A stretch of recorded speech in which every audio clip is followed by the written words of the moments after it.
kami pada pagi hari ini. Biarlah Engkau yang mengurapi dan memulihkan kami, dan kami juga boleh Tuhan layak untuk menghampiri tapamu. Terima kasih Bapak, kami bersyukur, haleluya, amin. Sebelum kita mulai menyanyikan pujian, dalam Mazmur 103 ayat 13 sampai 18, seperti Bapa sayang kepada anak-anaknya, demikian Tuhan sayang kepada orang-orang yang takut akan Dia. Sebab Dia sendiri tahu apa kita, Dia ingat bahwa kita ini tubuh. Adapun manusia, hari-harinya seperti rumput, seperti bunga di padang, demikianlah ia berbunga. Apabila angin melintasinya, maka tidak ada lagi ia, dan tempatnya tidak mengenal lagi. Tetapi kasih setia Tuhan dari selama-lamanya sampai selama-lamanya atas orang-orang yang takut akan Dia, dan keadilannya bagi anak cucu, bagi orang-orang yang berpegang pada perjanjian dan yang ingat untuk melakukan titahnya. Mari kita pujikan seperti Bapa sayang pada anaknya.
Demikianlah Engkau mengasihiku.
Terima kasih Bapak, kami mau Tuhan lebih lagi Tuhan mengasihi Engkau. Kami mau lebih lagi Tuhan bersorak-sorai bagi Engkau Tuhan.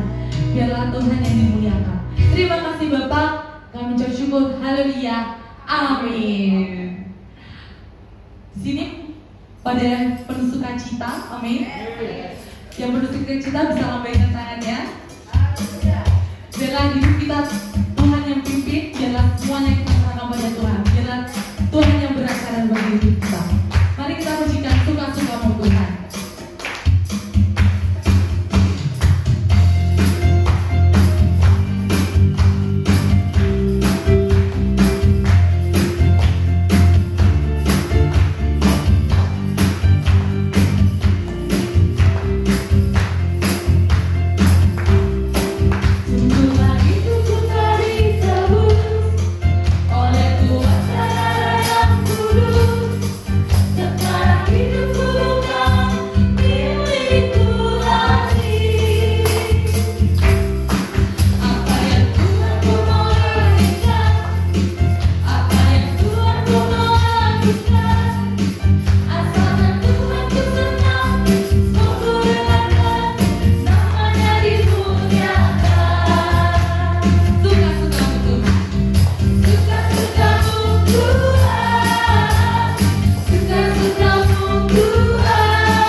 Mari kita siapkan hati kita, pikiran kita, telinga kita, kita mau mendengarkan firman Tuhan. Biarlah firman yang disampaikan bisa menjadi berbuah dalam kehidupan kita. Biarlah hidup kita menyenangkan hati-Mu Tuhan dan memuaskan hati-Mu Tuhan. Karena Aku mau lakukan Tuhan dengan segenap hati dalam sisa umur hidup ini. Mari kita pujikan semua yang menyenangkan hati.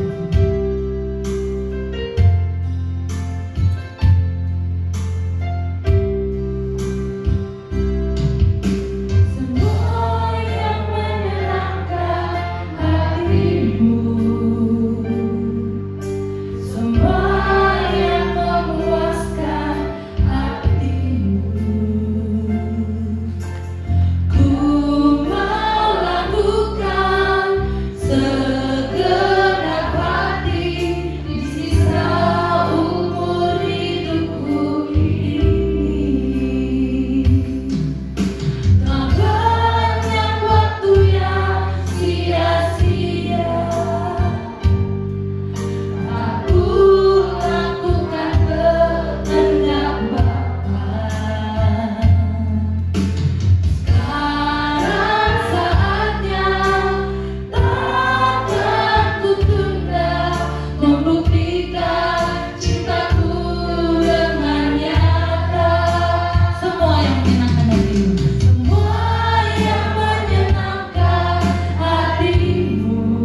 hadir di tengah-tengah keluarga kami. Oleh karena itu kami berdoa supaya Tuhan menuntun langkah-langkah mereka. Kami serahkan hidup mereka ke dalam tangan Tuhan. Kami mau mempersiapkan dan mengajar mereka di dalam kebenaran, supaya ketika mereka dewasa nanti, mereka memuliakan Tuhan, mereka berjalan bersama dengan Tuhan, dan hidup mereka menjadi berkat bagi sesama. Terima kasih Bapa di surga, kami serahkan masa depan mereka di tangan Tuhan, supaya Tuhan yang menjaga dan melindungi mereka. Dalam nama Tuhan Yesus, kami berdoa dan menyerahkan anak-anak ini ke dalam tangan pengasihan Tuhan. Haleluya. Amin. Silakan duduk.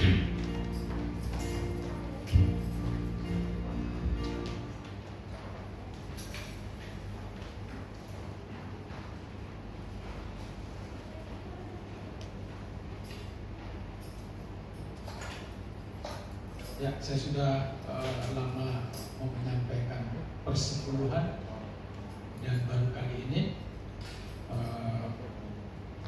akhirnya saya pikir waktunya untuk menyampaikannya, karena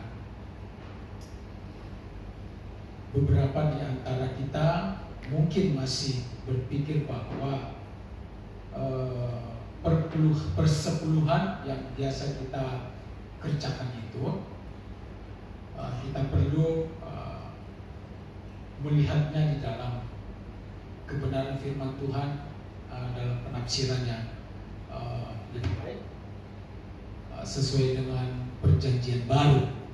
Nah, kita akan mulai dengan Matius 23 ayat 23 dan Lukas 11 ayat 42. Ini bunyinya sama. Kita baca bersama-sama.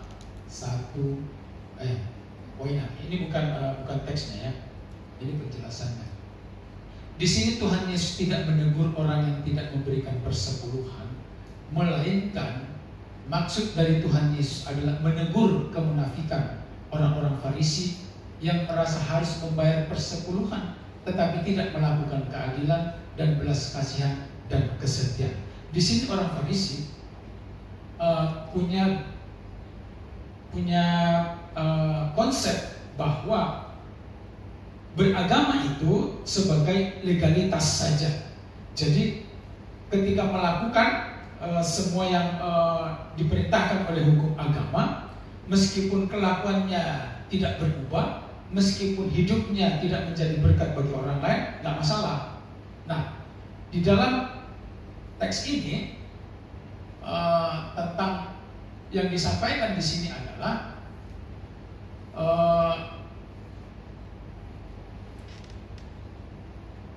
bahwa orang Farisi ini lebih mengutamakan perbuatan fisik, perbuatan lahir.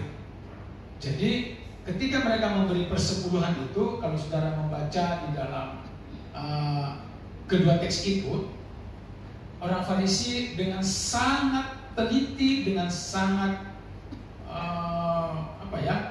sangat fanatik memberikan persepuluhan dari kunyit, lombok, adas manis, jintan, dan semua bumbu-bumbu dapur. Nah, mereka sangat jelimet tentang membayar persepuluhan, tetapi mereka melupakan apa yang seharusnya mereka kerjakan dalam hidup mereka, yaitu keadilan, kasih, dan peduli sesama. Nah, saudara perhatikan bahwa di sini yang disinggung adalah tentang persepuluhan yang sebenarnya bukan sebenarnya. Di sini Tuhan Yesus sedang menyindir. Nah, saya masih ingat dulu ketika saya sangat fanatik dengan perpuluhan, karena konsepnya waktu itu saya belum paham. Lalu kalau ada orang membelikan baju untuk saya, mungkin itu hadiah Natal atau ulang tahun atau apa, saya akan periksa mereknya, lalu saya akan cek di swalayan harganya berapa, tujuannya apa? Saya mau memberikan persepuluhan dari hadiah itu. Perhatikan, sebegitunya fanatiknya saya memberikan persepuluhan. Namun hari ini kita akan belajar persepuluhan yang benar itu seperti apa. Nah, perhatikan di sini ada ayat pamungkas. Bahkan teks ini biasanya dimasukkan di dalam diketik atau diprint di amplop persembahan. Bukan cuma itu, di kotak persembahan biasanya pun dituliskan seolah-olah ini seperti firman yang disampaikan dari langit. Lalu kalau tak dipatuhi akan mendapat kutuk. Nah, mari kita baca bersama-sama 1, 2, 3.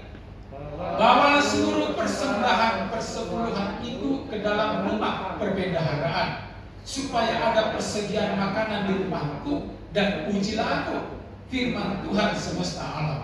Apakah aku tidak membukakan bagimu tingkap-tingkap langit dan mencurahkan berkat kepadamu sampai berkelimpahan? Saudara, kalau kita membaca teks ini hanya di sini saja tanpa memperhatikan latar belakang, alasan penulisan kitab ini dan mengapa kepada siapa ini ditujukan, maka kita akan gampang salah menafsirkan. Yang pertama kita akan lihat kitab ini dituliskan kepada siapa. Nah, saudara perhatikan bahwa ayat Maliaki pasal 1 ayat 6 dan pasal 2 ayat 1 dikatakan begini: seorang anak menghormati bapaknya dan seorang hamba menghormati tuannya. Jika aku ini bapa, di manakah hormat yang kepadaku itu? Jika aku ini tuan, di manakah takut yang kepadaku itu? Firman Tuhan semesta alam kepadamu. Hai para imam yang menghina namaku, tetapi kamu berkata dengan cara bagaimanakah kami menghina namamu? Pasal 2 ayat 1. Maka sekarang kepadamulah tertuju perintah ini, hai para imam. Nah, sekarang jelas kitab Maliaki ini ditujukan kepada siapa? Kepada siapa? Para imam. Mengapa? Karena pada masa itu para imam menyalahgunakan persepuluhan. Pada waktu itu para imam menggunakan persepuluhan itu tidak seperti yang Tuhan mau. Kemudian coba kita lihat, kita ini imam semuanya, atau sekarang kita kan sudah menjadi imam. Dalam perjanjian baru hanya imam-imam dan disebut imam. Nanti kita supaya mengerti secara komplit pengertian perjanjian lama dan perjanjian baru tentang persembahan persepuluhan. Mari kita baca bersama-sama 1, 2, 3. Tetapi kamulah bangsa yang terpilih, imamat yang rajani, bangsa yang kudus, umat kepunyaan Allah sendiri, supaya kamu memberitakan perbuatan-perbuatan yang besar dari Dia yang telah memanggil kamu keluar dari kegelapan kepada terangnya yang ajaib. Nah, saudara perhatikan bahwa sebagai imam seharusnya setiap imam memisahkan diri dari dunia. Mengapa? Karena dia harus menjadi terang, bukan penyebab kegelapan. Jadi baik dalam perjanjian lama maupun dalam perjanjian baru, imam itu harus memisahkan diri dari dunia. Makanya mereka harus ditahbiskan. Nah, kita nggak perlu sebagai orang percaya kita menjadi imam itu, kita nggak perlu ditahbiskan. Mengapa? Begitu kita menerima Yesus sebagai Tuhan dan Juru Selamat dalam hidup kita, kita menyerahkan hidup kita sepenuhnya kepada Allah. Pada waktu itu hubungan kita dengan Tuhan dipulihkan dan kita ini menjadi anak-anak Allah. Lah, kalau kita menjadi anak-anak Allah, perlukah kita pengantara? Karena imam itu adalah pengantara, menyampaikan isi hati Tuhan kepada umat, atau mewakili umat datang kepada Tuhan. Nah, kita kan tidak membutuhkan itu lagi. Mengapa? Karena ketika Kristus mati di kayu salib, pada saat yang sama tabir ruang Maha Kudus di bait Allah itu robek, bahkan bait Allah pun terbelah. Nah, waktu itu menyimbolkan bahwa ruang Maha Kudus secara fisik yang ada di muka bumi ini itu sudah tidak berguna dan tidak berfungsi lagi, karena semua orang percaya bisa masuk ke ruang Maha Kudus tanpa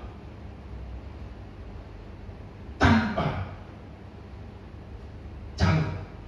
Amin. Tanpa perwakilan. Jadi saudara harus sadar sesadar-sadarnya, jangan pernah mau ditipu atau dibohongi dengan ada orang berkata, Tuhan berkata kepadaku bahwa Pak Yusak akan diutus ke Arab Saudi.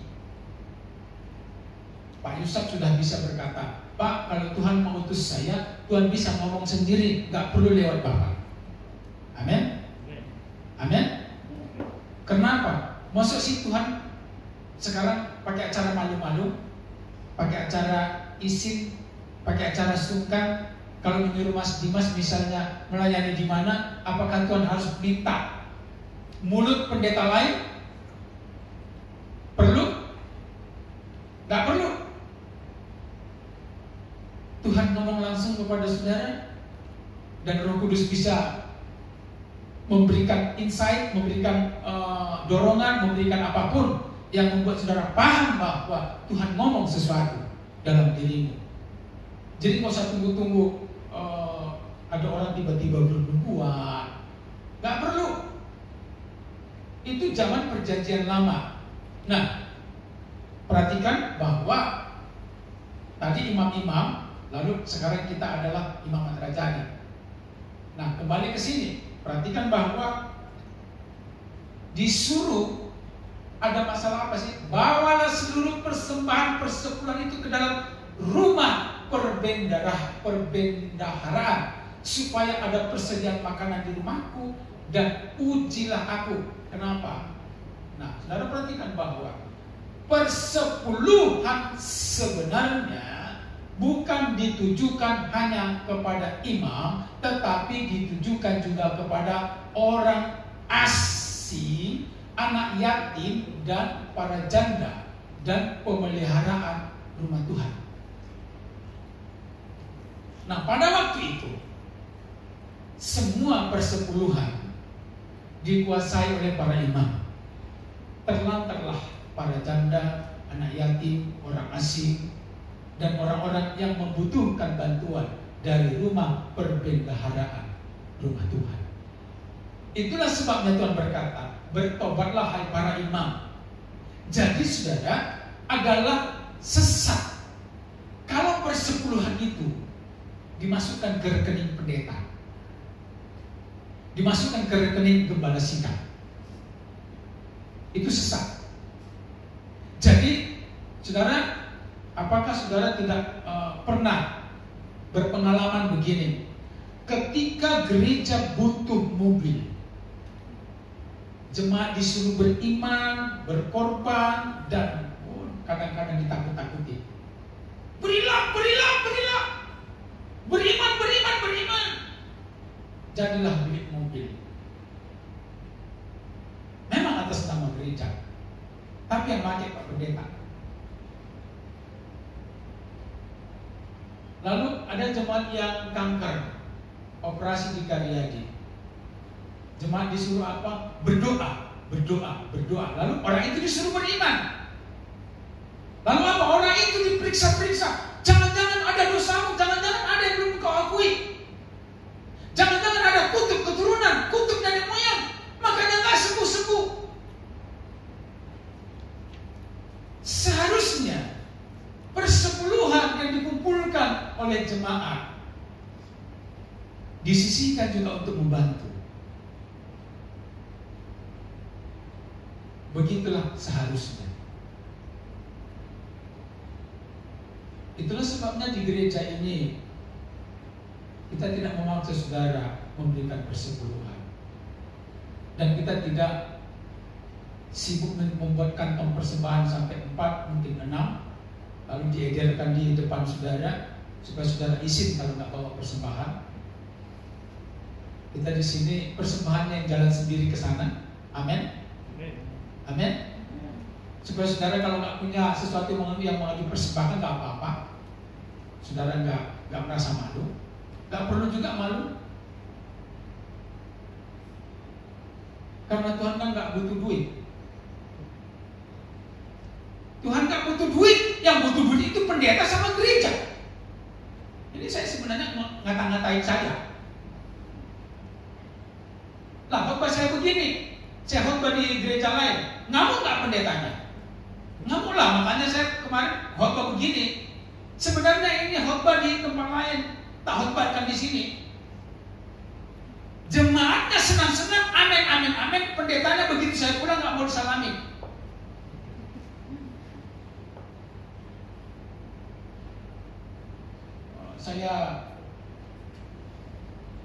Untung saya dosennya dulu. Ya dosen nggak bisa ngapa-ngapain, nggak buat apa. Lalu dia bilang, ya tadi yang disampaikan Pak Pendeta malam itu ada dalam Alkitab, tetapi gereja kita beda. Beda apa? Ya udah, kalau Alkitabnya sama, isinya sama.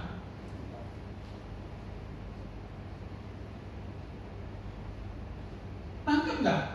Kalau Maliaki itu ditujukan kepada para imam. Para imam seperti apa? Para imam yang menyalahgunakan persembahan persepuluhan. Itulah sebabnya di beberapa gereja persembahan itu tidak dikelola oleh pendeta, itu dikelola oleh majelis dan ada bendaharanya. Meskipun saudara, penyimpangan yang namanya keuangan itu di mana-mana akan ada. Orang kalau bicara uang biasanya, saudara, bahkan Yesus pun berkata, saingan Tuhan itu bukan pohon beringin, bukan tempat-tempat seram, bukan lawang sewu juga, bukan dukun, bukan paranormal. Saingannya mamon, uang. Orang bersedia melakukan kejahatan demi uang, melakukan penyelewengan demi uang. Jadi kalau suruh pilih uang atau Tuhan, saudara, kalau pas belum ada yang menawari mungkin nggak masalah. Tapi kalau sudah ada yang menawari, nah ini masalah.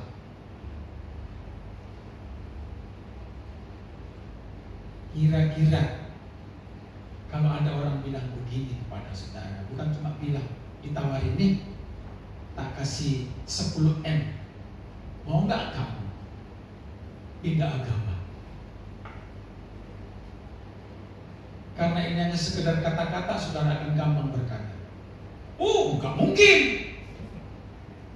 Tapi kalau uang itu langsung ditransfer ke rekeningmu, nah sekarang mau nggak ganti baju? Dulu merah sekarang hijau, mau nggak? Kan nggak apa-apa, saudara. Lalu iblis bilang nggak apa-apa lah, Tuhan ngerti kok. Tuhan tahu pergumulanmu. Nah sudah dapat duitnya, setahun kemudian balik lagi, nggak apa-apa. Ya berhikmatlah, namanya iblis, saudara, pintar sekali. Jangankan duit 10 M, jomblo jatuh cinta sama baju hijau, pindah hijau kok. Nah, saya mau beritahu yang di sini, tolong jangan jual Yesus hanya karena uang, hanya karena jodoh. Kasihanilah nasibmu di kekekalan nanti. Lah orang saya berani mengorek diri saya, menguliti profesi pendeta. Masa profesimu tidak dikuliti? Saya berani menyangkal dan membuka diri. Saudara, saya sakit hati dulu di gereja saya terakhir itu dulu. Ada 3 pemuda-pemudi yang tiga. Ketika mereka menikah, mereka ikut pacarannya. Saya sedih, saudara. Mengapa? Dulu saya kira mereka itu setia, sungguh-sungguh. Kenapa? Ikut melayani, ikut main musik, jadi WL, jadi singer.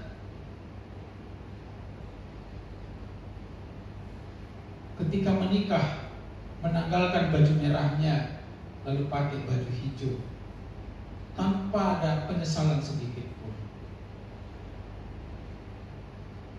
Dan kami masih berteman di Facebook dan saya masih punya WA-nya.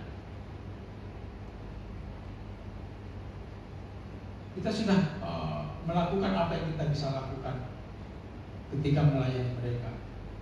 Tapi sekarang saya mau beritahu, saya lebih baik keras dari sini menjelaskan kepada saudara, dan kalau saudara tersinggung, tidak apa-apa saudara keluar dari sini, tetapi saya lebih baik saudara bertahan di sini dan mengerti bahwa mengikut Tuhan itu bukanlah seperti mengikut partai yang bisa ganti baju kapan saja dibutuhkan.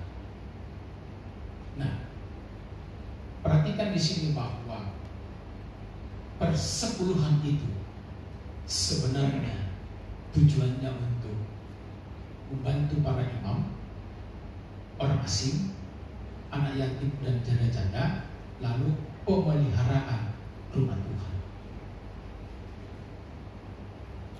Nah, ini dia. Kalau mau dicari garis besarnya ya seperti ini. Nah, kalau GSKI punya urutan untuk memberikan keuangan. Yang pertama itu orang tua. Loh, kenapa bukan Tuhan yang nomor satu? Memangnya Tuhan di mana? Lalu kalau kasih ke pendeta, apakah pendeta Tuhannya? Kira-kira pendeta Tuhannya apa enggak? Gimana? Bukankah selama ini saudara dan saya dibodohi dengan punya pikiran bahwa kalau beri kepada pendeta itu sama seperti memberi kepada Tuhan? Gak ada Alkitab yang mengatakan seperti itu. Gak ada.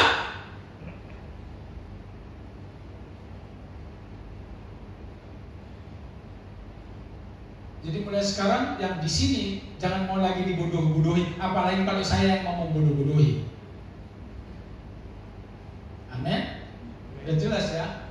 Yang pertama itu saudara harus membantu orang tua. Jadi kalau saudara punya uang, yang pertama saudara lakukan, bantulah orang tua. Apalagi kalau mereka sedang kesusahan. Zaman saya dulu dengan konsep yang keliru, saya berani memberikan persembahan ke gereja, tapi nggak pernah kasih bantu orang tua. Karena saya pikir kasih ke gereja, kasih kepada Tuhan. Memberi ke gereja sama dengan memberi kepada Tuhan. Dan jeleknya lagi, saya punya keyakinan, karena itu yang diajarkan kepada saya. Kalau memberi kepada Tuhan, maka akan mendapat balasan 30 kali lipat, 60 kali lipat, 100 kali lipat. Betul? Betul atau betul? Jadi kalau dengan pemikiran seperti itu, saya akan pilih beri ke gereja daripada berikan kepada bapak saya. Karena kalau beri kepada bapak saya nggak dapat apa-apa, ngapain diberi ke sana? Berilah ke gereja. Semakin banyak memberi ke gereja, maka semakin banyak. Tetapi apakah betul seperti itu? Itu penipuan. Bacalah Alkitab yang mengatakan 30 kali lipat, 60 kali lipat, 100 kali lipat adalah benih. Dan benih itu adalah firman Tuhan. Nggak ada bicara uang. Pendeta yang mengatakan itu uang, bukan Alkitab. Supaya apa? Supaya saudara semakin getol memberi. Apalagi dengan embel-embel. Kalau saudara tidak memberikan persepuluhan, maka belalang pelahap. Saudara mulai belalang pelahap, kalajengking, ular patok dan semuanya. Saudara ditakut-takuti. Tuyul dan kawan-kawannya. Udah saudara, makin ketakutanlah saudara. Satu ketika engkau terlilit hutang, lalu kau ingat karena nggak bayar perpuluhan, kau merasa terkutuk. Wah ini ya karena nggak bayar perpuluhan. Dan brengseknya lagi, saya menggunakan kata itu karena begitu rusaknya pengajaran Kristen. Ada PNS di satu pulau korupsi. Lalu karena merasa bersalah dia datang ke pendetanya. Nah pendetanya juga sama-sama brengsek. Lalu dia bilang begini, Ya sudah, tidak apa-apa, udah terlanjur. Kamu kasih perpuluhan, nanti sisanya dikuduskan. Saudara bayangkan, hasil dosa dikuduskan karena persepuluhan. Ini malaikat dari surga dan begini gundulmu.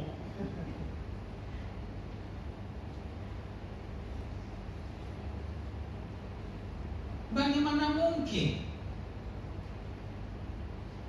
1/10 dari hasil dosa bisa membuat kudus sisanya? Ini karena kemelesetan. Enggak baca Alkitab dengan benar, tidak menggunakan hermeneutik dengan benar, tidak menggunakan cara penafsiran yang benar. Kita hanya pilih-pilih ayat yang kita suka. Makanya kan zaman dulu ada istilah ayat emas. Amin. Sebenarnya saudara tidak boleh punya ayat emas. Saudara harus punya Alkitab emas. Karena semuanya adalah firman Tuhan. Jangan pilih-pilih. Oke lah, kalau ada satu ayat yang menguatkan saudara pada momen tertentu, tidak apa-apa, terima kasih Tuhan. Firman Tuhan itu bicara kepada saudara secara langsung. Tetapi bukan berarti itu ayat emas. Karena di waktu kemudian, di waktu yang lain, saudara membutuhkan firman Tuhan yang lain juga. Ketika engkau menderita, ketika engkau sengsara, ketika engkau udah jatuh ketimpa tangga, digigit anjing lagi saudara. Saudara bayangkan betapa menderita itu, jatuh ketimpa tangga, digigit anjing. Loh, saudara merasa bahwa Tuhan tidak hadir. Tuhan kok gini amat sih ikut Tuhan?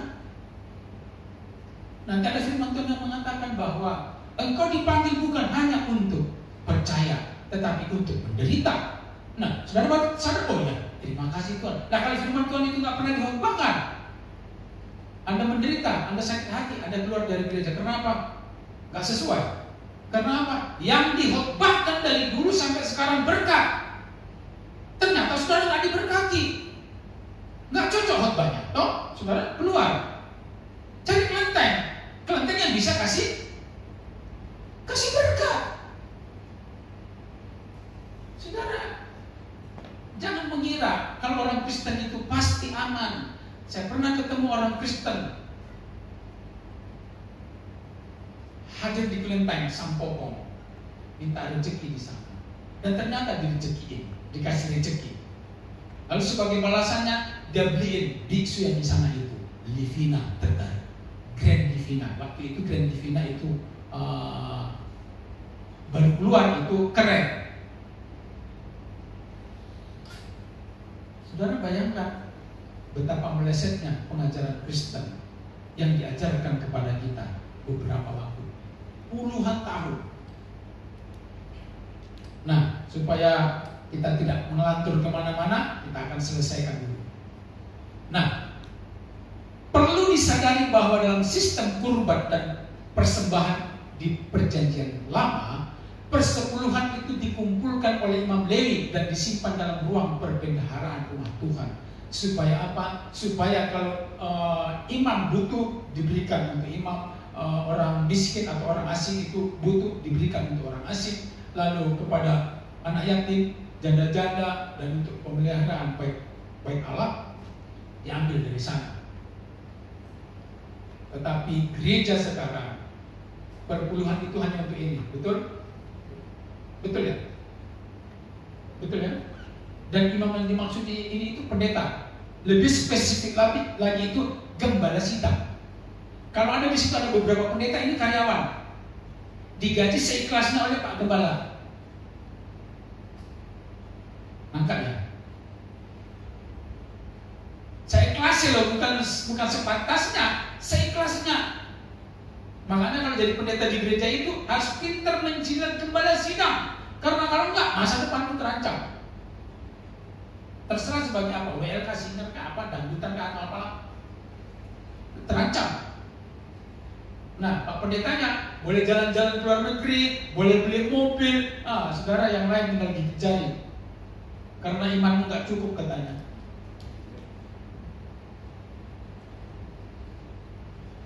Nah, karena itu saudara-saudara, demi kemurahan Allah aku menasihatkan kamu supaya kamu mempersembahkan tubuhmu sebagai persembahan yang hidup, yang kudus dan yang berkenan kepada Allah. Itu adalah ibadahmu yang sejati. Nah, supaya kita komplit pemahamannya begini. Persembahan persepuluhan itu adalah konsep ibadah pada perjanjian lama. Itu bagian dari hukum Taurat. Nah, pada waktu itu setiap orang setiap tahun kalau ada perayaan Paskah, semua orang, setiap keluarga yang paling miskin harus memberi sepasang merpati. Nah, kalau dia menengah beli kambing, kalau dia sugih sapi. Kalau misalnya menengah tapi tanggung menengahnya urunan. Saya dengan Pak Yusuf misalnya beli 1 kambing untuk 2 keluarga. Tetapi semiskin-miskinnya beli burung doro sepasang.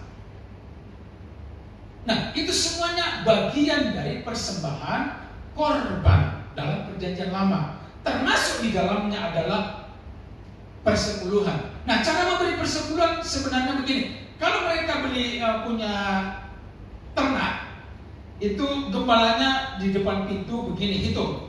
Setiap yang ke-10 itu dipisahkan.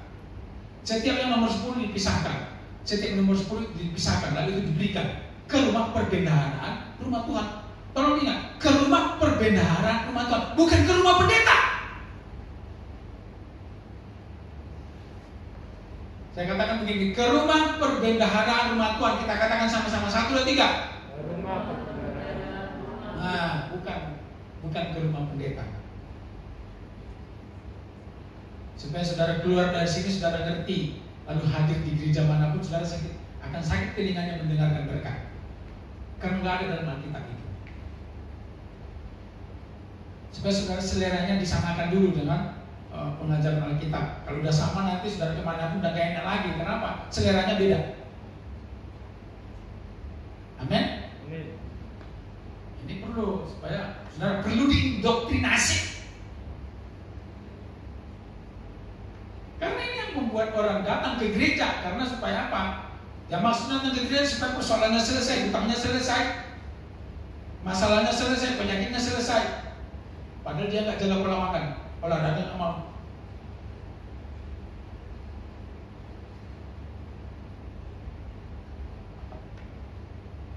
Nah, dalam perjanjian baru, korban itu sudah digantikan oleh Kristus.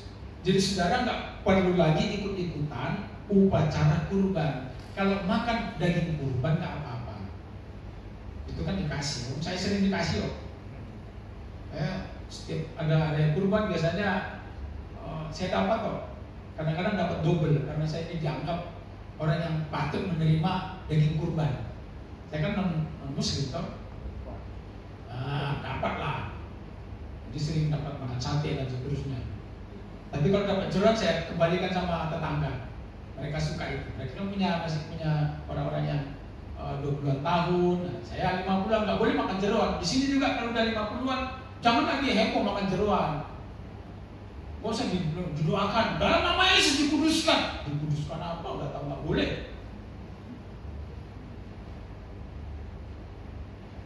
Saudara kalau udah berumur, saya mau beritahu, udah berumur, tensinya udah tinggi, gulanya udah tinggi, apalagi udah punya ring di dalam jantung, saudara kan kaya, ya hematlah, jangan makan jeroan, jangan makan daging banyak-banyak, iritlah supaya tahan lama. Jangan ngotot makan jeroan dalam nama Yesus dikuduskan, udah. Kalau saudara berdoa, jeroan dalam nama Yesus dikuduskan, itu sama seperti saudara berdoa begini. Selingkuh lalu berdoa, Tuhan berkatilah selingkuhanku. Itu sama. Masuk gak itu? Gak masuk. Jadi sama. Udah tahu gak boleh, dipaksa, didoakan lagi. Wah, keren sekali. Nah, perhatikan. Kesimpulannya di sini. Apakah ini belum dijelaskan. Ketika Kristus memberikan hidupnya, kira-kira apa lagi yang tidak diberikannya kepada saudara dan saya?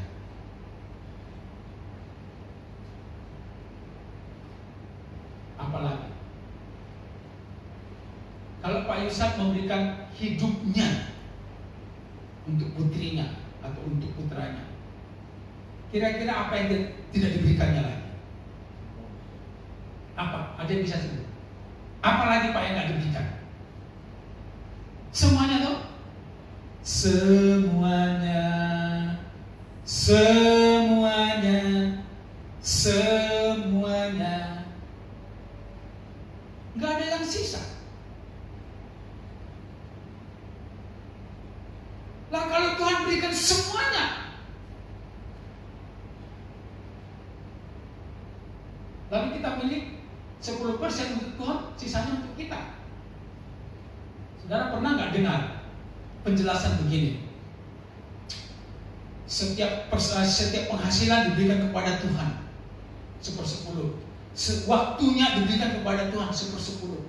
Jadi dalam satu hari ada 24 jam, dia akan berikan selama 2,4 jam untuk Tuhan, penyembahan, doa dan seterusnya. Sisanya dia hidup seenaknya.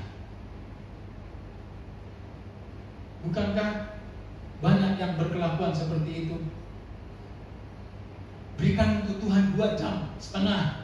Dia penyembahan, dia doa, baca firman Tuhan.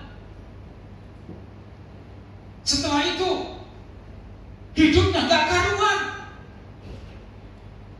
karena merasa waktunya itu diberikan untuk Tuhan 2,5 jam. Berikan untuk Tuhan dalam bentuk doa, dalam bentuk pujian, dalam bentuk penyembahan. Sisanya bukan nengklok.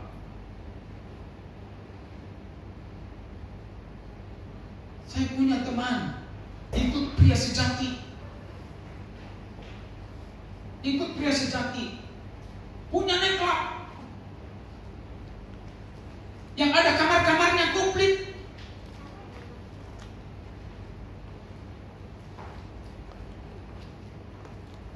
Itu karena konsep persepuluhan yang diajarkan kepadanya keliru. Jadi dari semua penghasilannya, terserah penghasilannya benar apa enggak. Kalau kasih 1/10 kepada Tuhan, Tuhan kuduskan 90% sakaranku.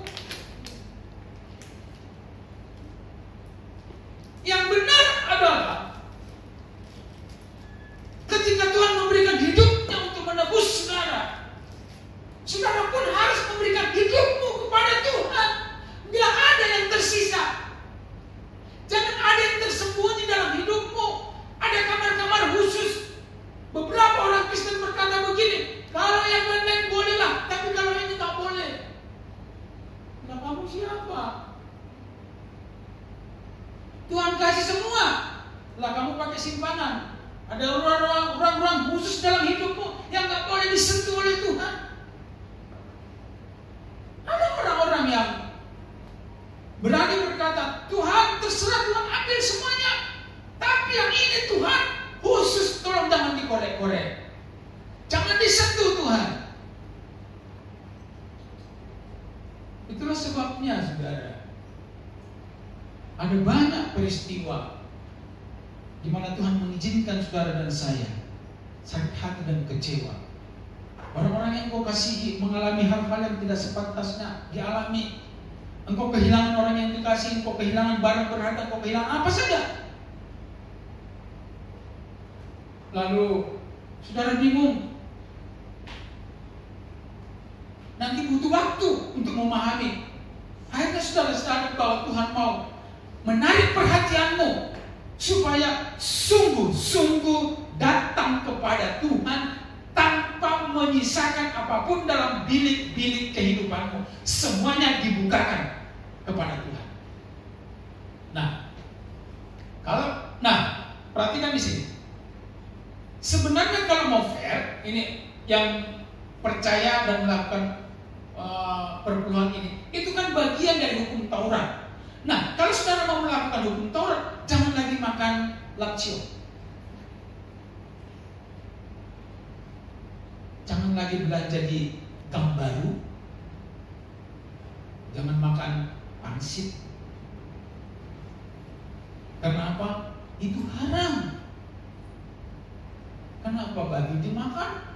Persepuluhan dilakukan. Bukankah sama-sama hukum Taurat? Jadi perhatikan bahwa ketika orang Farisi sibuk memberikan persepuluhan kunyit, lombok, merica, itu yang dihitung. Bayangkanlah saudara kalau merica dihitung persepuluhannya, dihitung kerjanya hitungin itu. Masuk enggak? Makanya sebenarnya itu yang dilakukan itu sebenarnya persepuluhan yang aneh-aneh, bukan persepuluhan yang sebenarnya.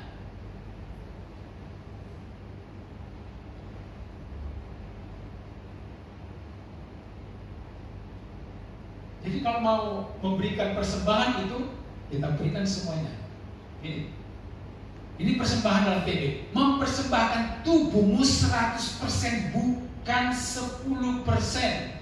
Tadi dalam Roma 12 itu dikatakan, persembahkanlah tubuh yang hidup, bukan setengah hidup, apalagi yang setengah mampus. Itulah sebabnya kita bertanggung jawab untuk menjaga kesehatan. Karena apa? Kita perlu mempersembahkan persembahan yang hidup, yang bersemangat, bukan yang menyembah Tuhan punya, seperti nggak makan 3 hari, padahal nggak puasa. Hidup artinya hidup, bersemangat, meskipun bukti bersemangat itu tidak harus lompat, tidak harus tepuk tangan. Persembahannya hidup, bukan setengah hidup, kudus untuk Allah, bukan campur dengan dunia. Saudara dan saya sudah dikuduskan, dipisahkan dari dunia. Jadi seharusnya saudara sudah gak selera lagi menikmati hal-hal duniawi. Seharusnya sudah gak selera. Nah, saya ada penjelasan dari YouTuber Nis, saya lupa, tetapi dia bilang begini. Dia ini orang yang suka makan daging, lalu tiba-tiba dia bertemu dengan seorang perempuan, dia suka dengan perempuan itu. Nah, ketika makan ternyata perempuan itu vegetarian. Lalu karena dia suka dengan wanita ini, sekali 2 kali, setelah beberapa tahun dia tidak sadar, akhirnya dia pun ikut-ikutan vegetarian. Saudara perhatikan bahwa kalau kita bergaul dengan orang-orang yang tak mencintai Tuhan, kalau kita bergaul dengan orang-orang yang tidak menjaga kekudusan hidupnya, lambat laun saudara akan ikut-ikutan. Alkitab mengatakan bahwa pergaulan yang buruk merusak kebiasaan yang baik. Jadi supaya saudara tetap bisa menjaga hidup kudus di dalam Tuhan, pilihlah komunitas-komunitas yang takut akan Tuhan. Ini harga mati. Ini harga mati. Jadi bukan berarti saudara tidak boleh punya kenalan dan bertetangga dengan orang yang tidak percaya Yesus, tidak hidup kudus, bukan seperti itu. Tetapi saudara jangan bergaul. Bergaul itu artinya saling memberi, saling mendengarkan. Nah, kalau sudah saling memberi, saling mendengarkan, lama-lama saudara akan mendengarkan nasihat-nasihatnya. Jadi kita ini harus kudus dan tidak campur. Kalau nasi campur enak, tapi kalau hidup campur aduk itu enggak enak. Janganlah kamu menjadi serupa dengan dunia ini. Berubahlah oleh pembaharuan budimu. Jangan menjadi serupa. Artinya begini saudara. Dipastikan saudara ini berbeda dengan dunia, gaya hidup, kelakuan, kebiasaan dan kesukaannya. Dan tentulah kelihatannya saudara akan terlihat aneh sebenarnya. Dan kalau saudara belum terlihat aneh, artinya saudara belum ikut Tuhan sungguh-sungguh. Tetapi jangan dibuat-buat aneh saudara. Karena banyak orang aneh tak ikut Tuhan. Saya dulu punya teman bawa Alkitab, pergi di pasar, tidak di sana. Bertobatlah sebab kerajaan Allah sudah dekat. Itu memang aneh. Tapi aneh yang tak berguna. Karena apa? Banyak orang mengolok-olok. Banyak orang mengolok-olok. Anda tak perlu bawa-bawa Alkitab, tak perlu kutip-kutip ayat. Hiduplah berkenan kepada Allah. Jadilah pembawa damai. Jadilah. Nanti orang akan merasakan. Nanti orang akan merasakan kehadiranmu. Dan itu yang disebut menjadi saksi. Kalau kau hadir lalu orang enak, dan itu bukan berkat. Saudara pernahkah punya teman, jangan-jangan, mudah-mudahan bukan saudara, ketika ada orang ngobrol asik, enak, begitu saudara datang tiba-tiba diam senyap, lalu begitu takut saudara tersinggung. Nah, saudara bayangkan, saudara menjadi orang yang seperti itu. Seharusnya kemanapun saudara hadir, saudara menjadi enak. Orang nggak menjadi orang yang munafik. Orang apa adanya, tetapi menghargai saudara, bahkan sering meminta saudara untuk memberikan pendapat. Saudara sering ditanyai banyak hal. Karena apa? Karena mereka merasakan bahwa engkau ini beda, engkau ini bagus, engkau ini baik, engkau ini pantas didengarkan nasihatnya. Dan orang gak sungkan ngomong apapun kepadamu. Baik masalah hidupnya, rahasia keluarganya, dia ngomong sama. Kenapa? Dia merasa kok enak ya dengan orang ini, nyaman ya. Jangan kau ngomong aneh sama dia, tiba-tiba semua satu kampung ketahuan. Artinya bocorlah mulut kita. Itu bukan jadi berkat, jadi masalah. Ya, berubahlah oleh pembaharuan budimu. Nah, saya mau beritahukan kepada saudara, menjadi orang Kristen itu kita boleh fanatik, tetapi fanatiknya jelas. Bukan fanatik denominasi. Saya itu bisa beribadah dimanapun dan menikmati kehadiran Tuhan. Bisa di Katolik, bisa di Protestan, bisa di Pentakosta, bisa di Karismatik, atau di mana saja. Nah, istri saya itu, karena sejak lahir dia itu udah ada label baptis. Dia belum dunia dijadikan, dia udah kayaknya udah baptis dia. Nah, kami pergilah ke Medan menjadi utusan Injil. Waktu itu karena belum punya gereja sendiri, kami sering ibadah di tempat dosen saya, itu GPDI. Nah, kalau di GPDI itu kan berdoanya kan sak gereja berdoa bareng. Semuanya berdoa. Di istri saya bingung. Karena yang dia tahu orang berdoa itu mesti satu berdoa, yang lain mengaminkan. Dan itu pun nggak boleh bersuara. Jadi kalau ada orang berdoa rame begitu, pusing dia. Berikutnya dia bilang, bosan lagi kita ke situ. Kenapa? Nggak tahu aku cara ibadah di situ. Nah, saya punya pengalaman yang bervariasi. Saya lahir di HKBP, bertobat di Pentakosta, melayani di gereja baptis. Kemana-kemana saya bertemu dengan banyak orang. Jadi bahkan ibadah, serius, ibadah pun saya di gereja Katolik, bagi saya Tuhan hadir di sana. Amin. Karena apa? Kan Tuhan tidak hadir di gedung, Tuhan hadir di hatimu. Jadi kalau Tuhan tak hadir, berarti di hatimu tak ada Tuhan.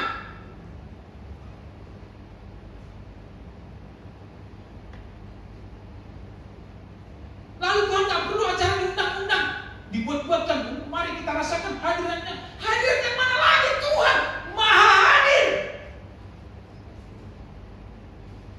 Beberapa orang punya konsep begini, Tuhan hadir di atas puji-pujian.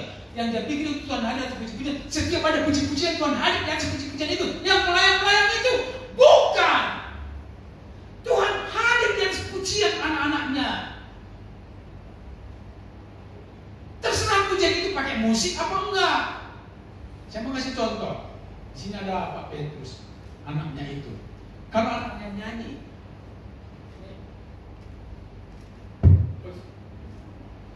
kalau Pak Petrus, anaknya Michael itu menyanyi di panggung, mungkin tak sebagus artis menyanyi, tapi saya yakin Pak Petrus sangat bangga dengan anaknya dan pujian anaknya itu merdu di telinga Bapak itu. Betul Pak? Betul. Kenapa? Karena anaknya. Mungkin saudara, senang-senang karena apa? Menghargai Pak Petrus. Tapi Tetapi yang pasti, kalau itu anakmu, engkau sangat bangga, terserah suaranya belepotan, mungkin R-nya nggak jelas. Dalam nama Yesus, dalam nama Yesus. Mungkin orang menertawakan, tapi di telingamu itu bagus. Kenapa? Karena dia anakmu. Sama, ketika engkau memuji Tuhan, engkau anak Tuhan. Tuhan senang dengan pujianmu. Tapi kalau hidupmu nggak benar, meskipun suaramu merdu, itu false. Ujilah aku Tuhan.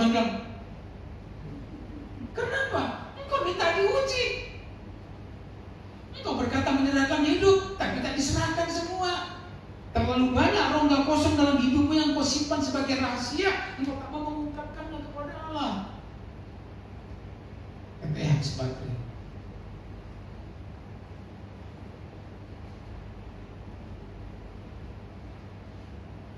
jadi Tuhan hadir di atas pujian itu maksudnya Tuhan hadir di atas puji-pujian anak-anaknya. Katakan 1, 2, 3, anak-anaknya. Karena kalau pujian yang merdu Tuhan hadir, oh kasihan saudara, apalagi saya, suaranya false. Nanti yang Tuhan hanya hadir di puji-pujian para artis. Amin. Kotak, Ariel, oh itu nanti Tuhan hadir di sana. Lah kita enggak.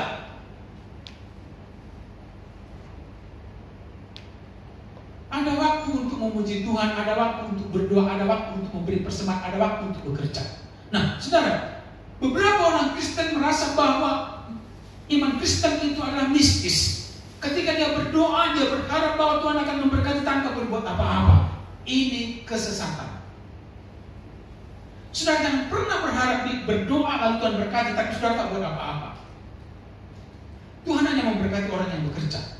Tolong diingat, Tuhan hanya memberkati orang yang bekerja, Tuhan hanya memberkati orang yang berusaha, Tuhan hanya memberkati orang yang melakukan sesuatu.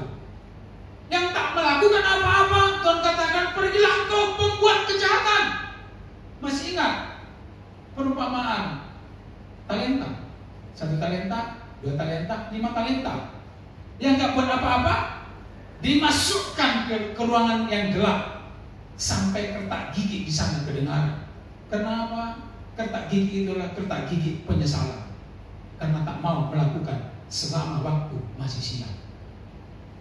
Itu artinya apa? Saudara jangan pernah minta saya berdoa kalau saudara ujian misalnya, Pak, tolong doakan supaya saya lulus. Terima kasih. Tapi saudara nggak belajar. Kira-kira kalau saudara nggak belajar, lalu pas ujian, Tuhan, tolong Roh Kudus, tuntunlah aku, tuntunlah hambamu. Tuhan tolong aku melayani lo Tuhan. Ini pas mau ujian, masuk Tuhan biarkan. Ya Tuhan mau bilang apa? Kamu belajar enggak? Enggak. Nah, yang mau diingatkan apa? Yang mau ditujukan apa? Lalu Tuhan dalam nama Yesus 1, A, B, C, D, A. Tuhan, nomor 3, apa Tuhan? Oh, A. Nah kalau nggak lulus, salahkan Tuhan. Nggak mau belajar, nggak mau kerja, berharap diberkati. Kira-kira pas nggak? Nah, saya punya teman dulu di seminari. Orang ini memang sangat kehidupan doanya luar biasa, dan dia menjadi teladan bagi kami untuk berdoa. Dia kalau penyembahan pagi-pagi itu minimal 1 jam. Nah, satu ketika dia terlambat bangun. Lalu dia terlambat bangun, tapi dia punya konsep konsekuen, tidak mengurangi jam penyembahannya. Penyembahan lagi ya. Asrama dindingnya itu satu dinding dengan kami. Kami sudah ujian, jam 7 pagi kami sudah masuk, kami sudah ujian. Dia terlambat bangun, dia masih penyembahan di sana. Kami sudah ujian.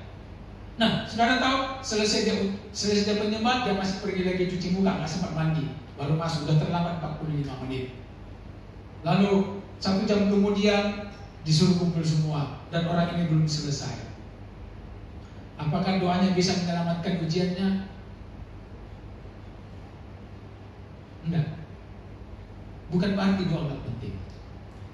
Doa sangat penting, tetapi tempatkanlah segala sesuatu pada tempatnya. Ketika berdoa, ketika bekerjalah. Jangan pas bekerja engkau berdoa, pas berdoa engkau bekerja.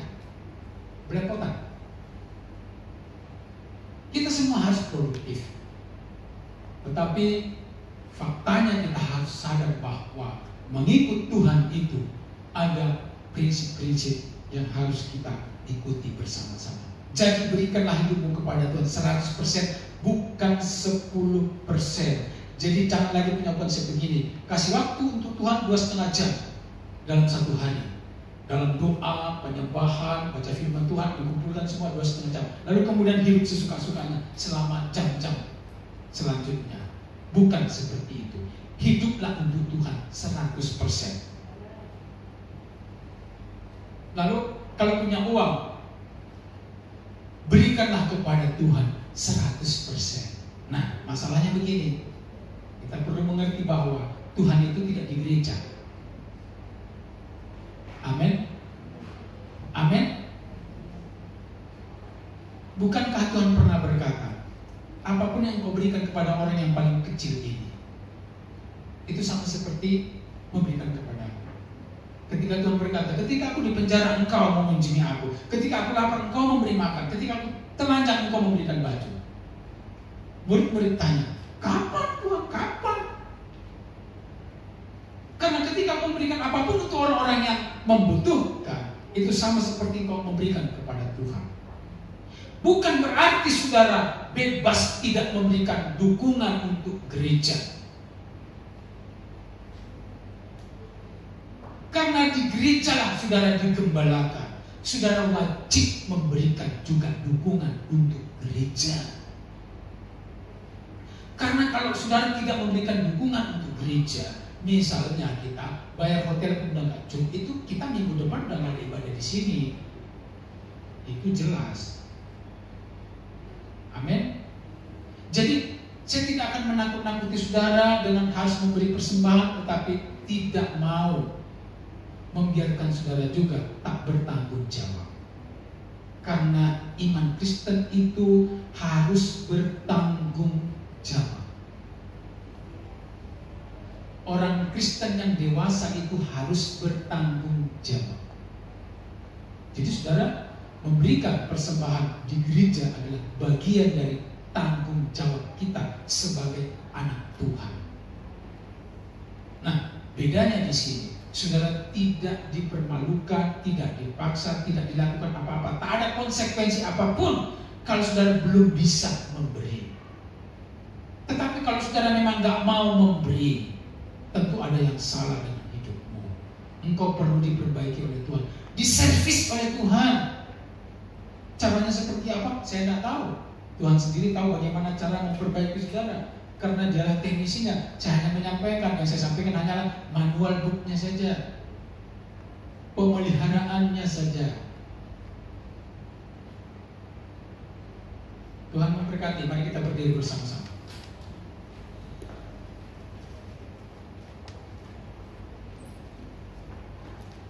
Karena Tuhan memberikan hidupnya 100%, mati di kayu salib menebus saya dan saudara.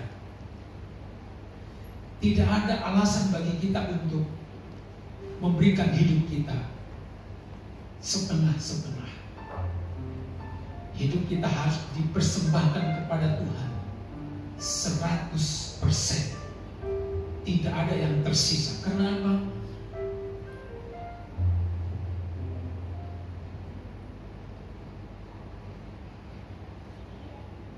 Firman Tuhan berkata, lihat aku berdiri di muka pintu.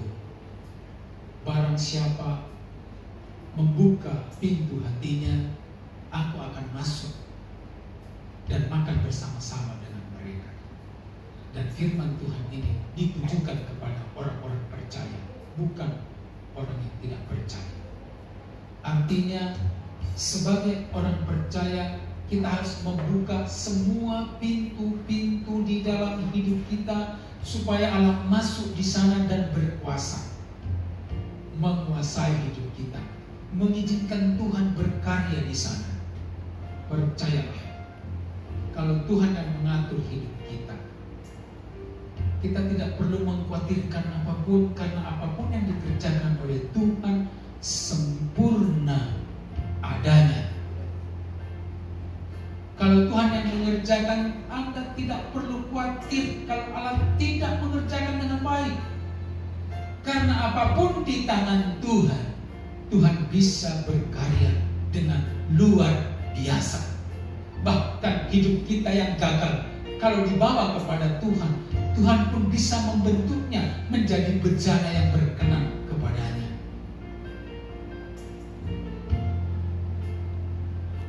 Jangan lagi mau diombang-ambingkan oleh pengajaran-pengajaran yang tidak bersumber dari Alkitab. Kristus sudah mati dan menggenapi hukum Taurat. Hukum Taurat hanya berlaku sebagai etika moral bagi kita. Namun kita tidak diselamatkan lagi oleh hukum Taurat karena kasih karunia Allah sudah menggenapinya. Hidup kita sekarang adalah milik Tuhan. Serahkan kepadanya 100%.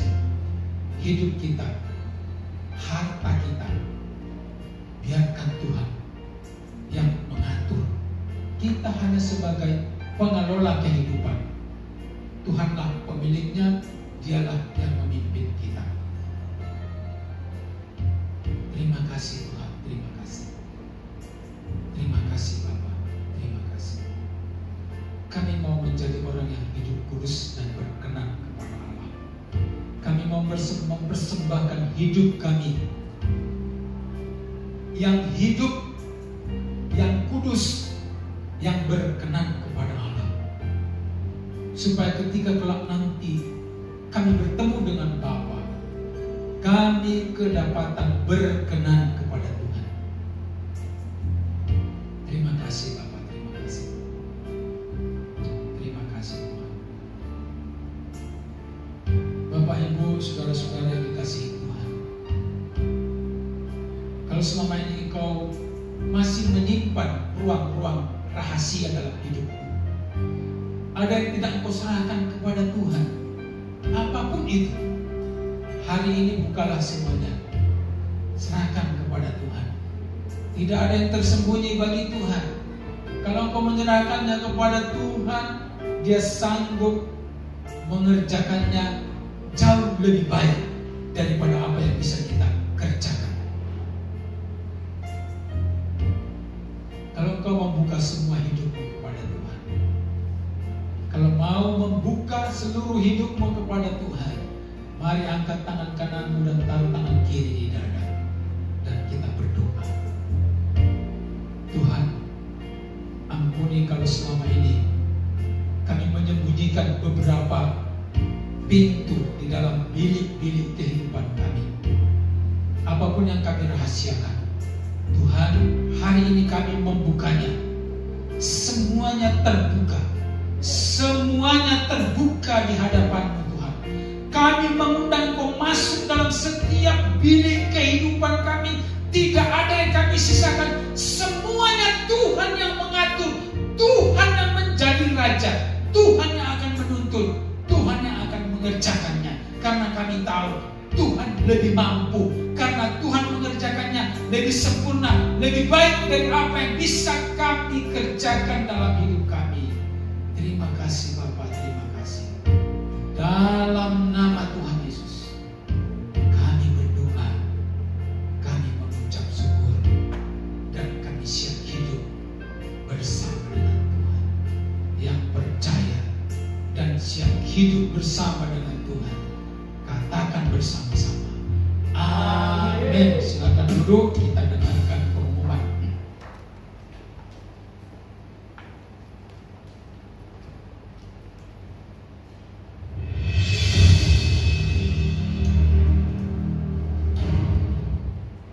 Kami mengundang Bapak Ibu untuk mengikuti ibadah doa pagi bersama Pendeta Dr. Erastus Sabtono yang diadakan setiap hari pukul 5 sampai pukul 6 melalui YouTube channel Truth ID.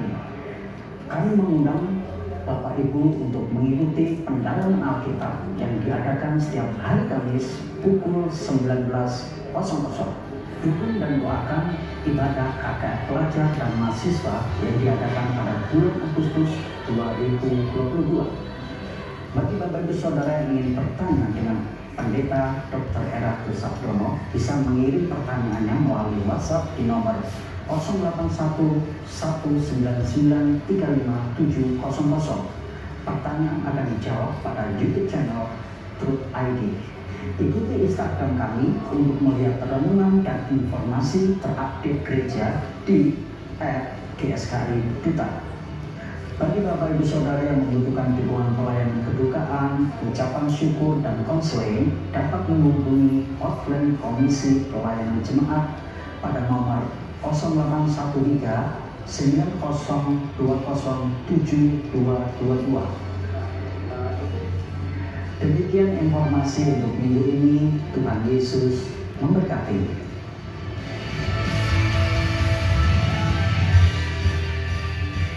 Mari kita berdiri bersama-sama, kita akan akhiri ibadah kita pada hari ini dan kita berdoa.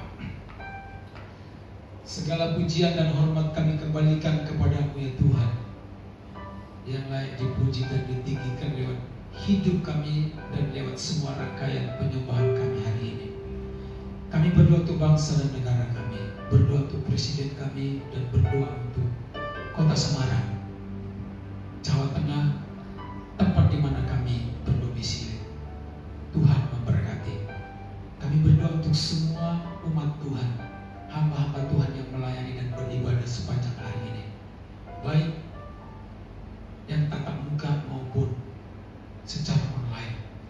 Kami berdoa tetap Tuhan menjaga dan memberkati mereka dan berbicara kepada mereka bahwa hidup mereka adalah milik Tuhan, harus dipersembahkan semuanya kepada Tuhan, karena Tuhan yang sanggup menolong, memelihara dan mengelola kehidupan kami.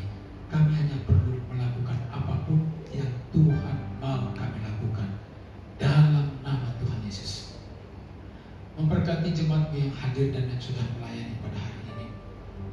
Memberkati bapak-bapak dan ibu-ibu, suami istri, anak-anak, mertua, orang tua, menantu, semuanya Tuhan kami serahkan kehidupan kami ke dalam tangan-Mu.